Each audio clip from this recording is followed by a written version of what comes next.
For Lab 4, we're going to be looking at the percent composition of a solution.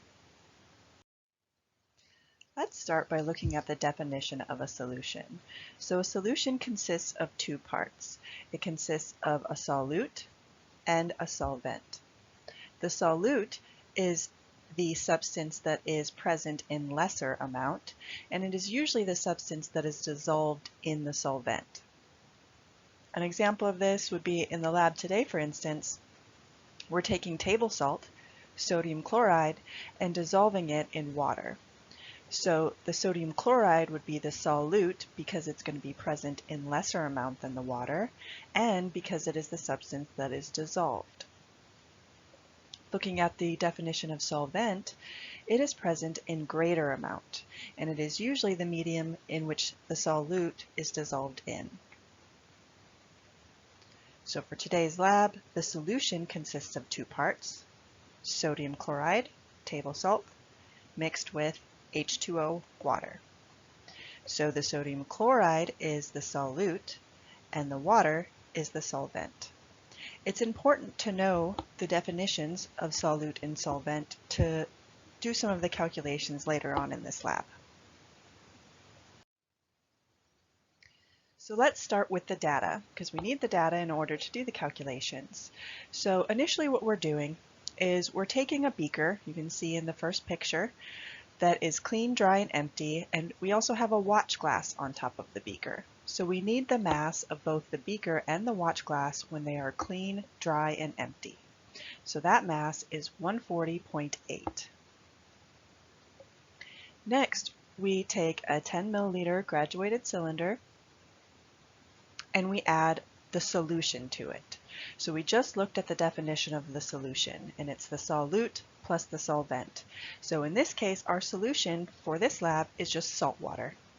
It's salt dissolved in water. So we measure out a certain amount of the solution, the salt water, and then we add that to the empty, dry beaker. Once we add that, we then need to take the mass again.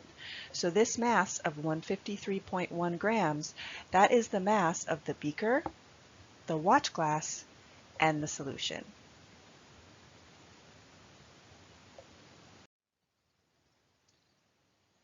So just to summarize the data that we've seen so far, if you look in your data table, item number 1, the mass of the beaker and the watch glass is 140.8 grams. The mass of the beaker, watch glass, and the solution is 153.1 grams. Now the next item in the data table is the mass of the solution before heating. So that's the mass of just the salt water. So in order to figure out the mass of just the salt water, of just the solution, we need to take the mass of the beaker, watch glass, and solution and subtract out the beaker and the watch glass. So subtracting these two numbers here will give you the mass of the solution by itself.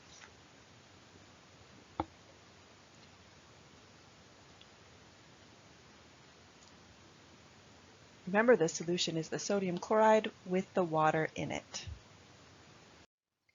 The next step is then to take this solution that is present in the beaker and heat it on a hot plate. So the reason that we're doing this is we're trying to boil off all of the water, trying to evaporate the water off, because this solution is made up of two parts, the sodium chloride and the water. And what we're trying to figure out is how much of it, what percent of it is the sodium chloride, and what percent of it is the water. So in order to figure this out, we need to separate the two, and we do this by boiling off the water so that just the sodium chloride is left behind. Now, you probably noticed at the beginning that we took the mass of the beaker with the watch glass on it.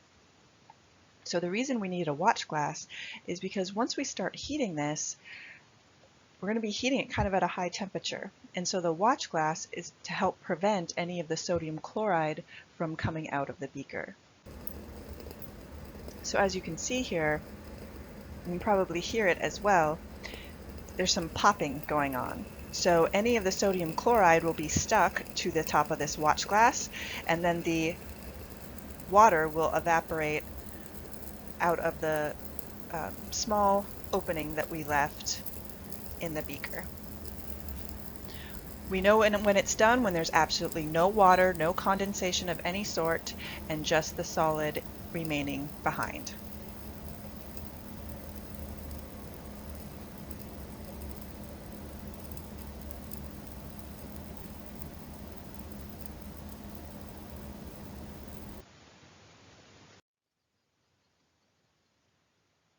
Once it's done and there's absolutely no water left in the beaker, condensation or otherwise, we then take the beaker and the watch glass and we remove it and put it onto a cooling pad. So in this case, a wire mesh cooling pad.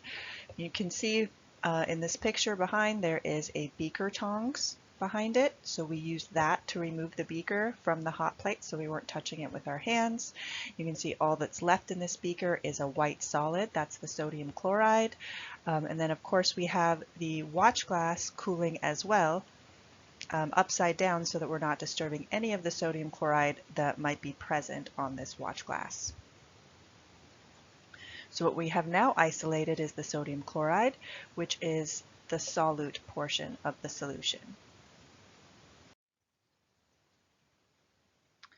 So next, once it cools, what we need to do is take the mass of the beaker and the watch glass once again.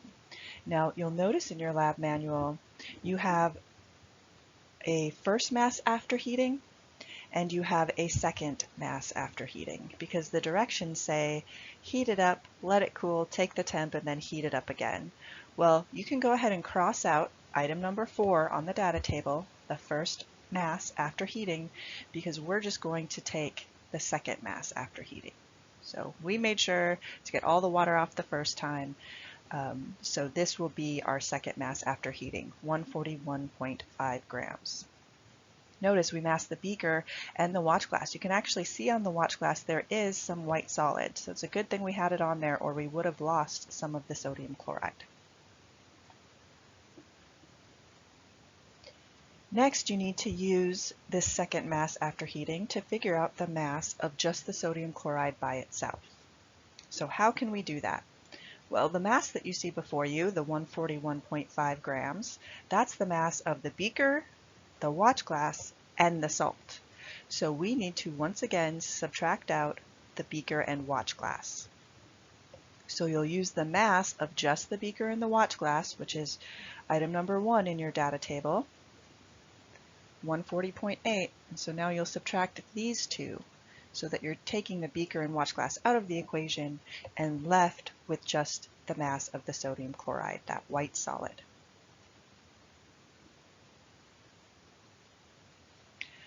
Well, how are we going to get the mass of the water that evaporated? Well, for this we need the definition of a solution. Remember, in the very first few slides we talked about the definition of a solution being the solute plus the solvent. Now we know the mass of the solute. This is the sodium chloride that we just calculated by subtracting 141.5 minus 140.8. Now the solvent, that's going to be the water, so that's what we're trying to figure out. We also notice we also know the mass of the solution. We figured that out in the data table, data item number 3, mass of solution before heating. So if you rearrange this equation to figure out the mass of just the water by itself, you take the mass of the solution, data item 3 from your data table, and subtract out the mass of the dry NaCl, which you have up here once you do that subtraction. Subtracting those two will tell you how much of the overall solution was water. Next, let's look at the calculations. So starting with number 2, because that's the first calculation after the data table, it says determine the percent of sodium chloride by mass in the solution. So these are equations that we didn't cover in class, so I'm going to give them to you here, and we're just going to use the data from the data table to solve. So to figure out the mass percent of sodium chloride, you're going to take the mass of the dry sodium chloride which is data item 6 in your data table, and divide it by the mass of the solution before heating. So that's data item number 3 in your table.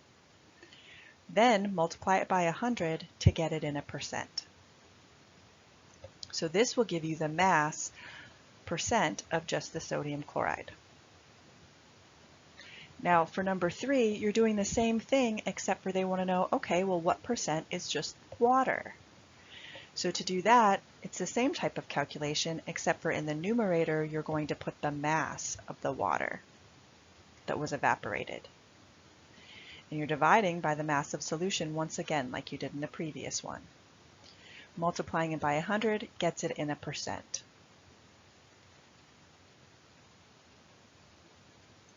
Now, since the solution is made up of sodium chloride and water, that means the solution, 100%, is going to equal whatever percent that you get for sodium chloride plus whatever you get for water. So that means since it's just salt and water that make up that solution, if you add the 2% together from the previous two calculations, they should equal 100.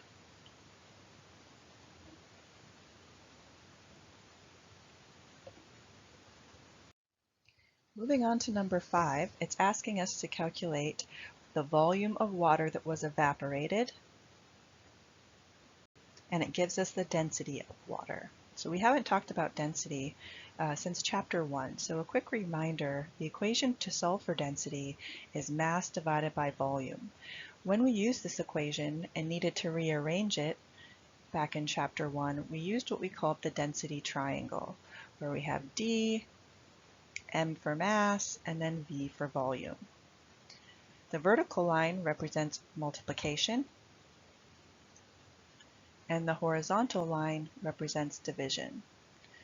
So in this particular question, they're asking us to solve for volume. So covering that up, we perform the following operations to the remaining two variables. In this case, we're taking mass and dividing it by density. So the rearranged equation becomes volume is equal to mass divided by density. Well, what mass are they talking about? They're talking about the mass of the water that was evaporated. And we have that value in our data table. It's item number 7, mass of water evaporated. So we have that, and the density, the D portion, they gave to us in the question itself. They said the density of water is 1 gram per milliliter. So dividing those two out, you will get your answer in milliliters. Looking at number 6, percent by volume of water. So to figure this out, you're taking your milliliters of water and dividing it by your milliliters of solution. Now I missed something here. It's a percent, so make sure that you're multiplying that by 100 to get it in a percent form. Now how do you figure out the milliliters of just water? Well, that's what number 5 was for, right? We were trying to figure out what the volume of water was in milliliters, no less. So that's the value that's going in the numerator for number 6. The milliliters of solution. So this hasn't been given to you yet, and it's not present in your data table, but the milliliters of solution that I measured out that we evaporated was 12.0 milliliters. So that value will go in the denominator, and then of course, don't forget to multiply by 100 to get it in a percent.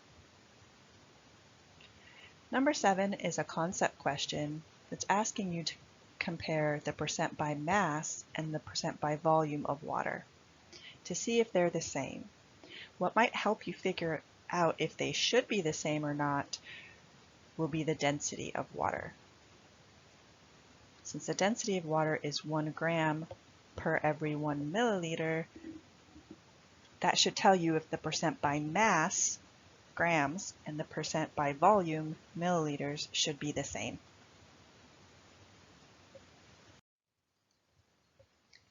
Moving on to number 8. So what number 8 is asking is how many moles of water were evaporated? So looking at the calculation of moles, Whenever we wanted to calculate the moles, we would always take mass divided by molar mass. And more specifically, in this case, we're talking about the compound water.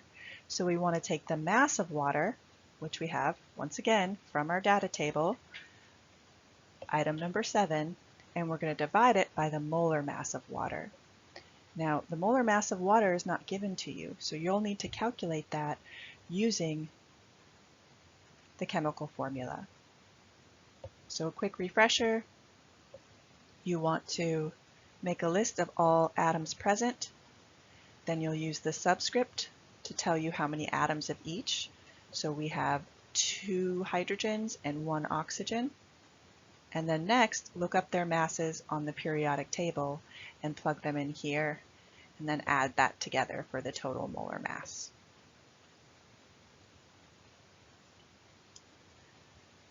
All right. So the next one, number 9, asks you how many moles of solute. And remember, solute is just the part of the solution that is present in lesser amount. So in this case, it's asking for the sodium chloride. So to figure that out, it's the same type of calculation. To figure out moles, you always take mass divided by molar mass. The mass of the sodium chloride you can find in the table, item number 6, mass of dry NaCl. The molar mass of sodium chloride you'll need to calculate using a similar calculation to how we figure out water.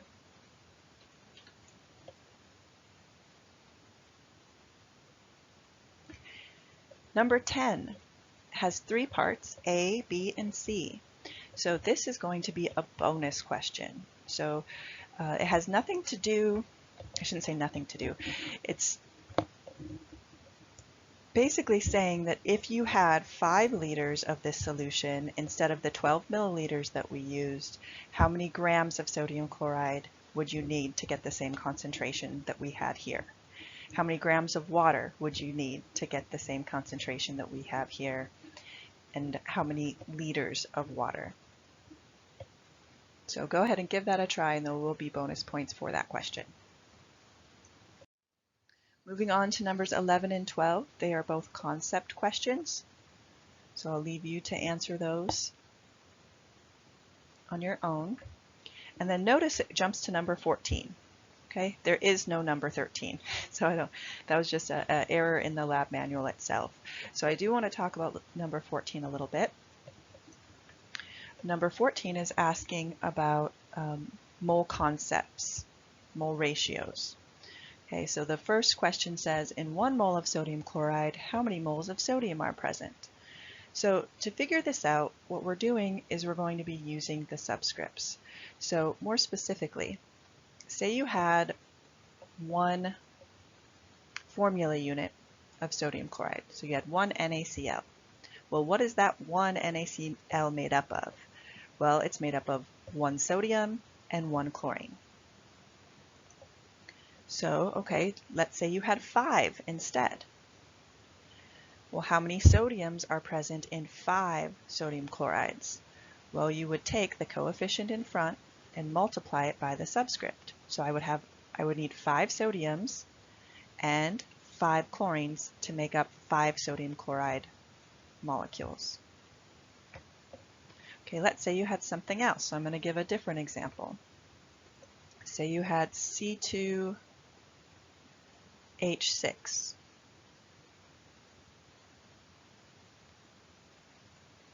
Okay, say I had just 1 mole of this. So how many moles of carbon are present? Well, we're just looking at the subscripts. There are 2 moles of carbon and 6 moles of hydrogen. So it would be 2 carbons and 6 hydrogens. Okay, well, what if we had more than 1 mole? Say we had 3 moles of C2H6. So how do you figure that out? Well, you take the coefficient of 3 and multiply it by the subscript of each of the atoms present. So 3 times 2 will tell me how many moles of carbon are present. 3 times 2, that's 6 moles of carbon. And for the hydrogens, 3 times the subscript on hydrogen, which is 6. So that would be 18 moles of hydrogen. So essentially what you're doing is you're using the chemical formula to figure out the mole ratio of the atoms present in that particular molecule. The first two questions ask you about sodium chloride, which is just a 1-to-1 ratio, keeping it pretty straightforward. And then the next few are asking you about water. So apply this same strategy to figuring out what's the mole ratio of hydrogen to oxygen in a water molecule. The last question is asking how many moles of oxygen were present in the water you evaporated in this experiment. So you'll be using the mole ratio to help you figure out that one as well.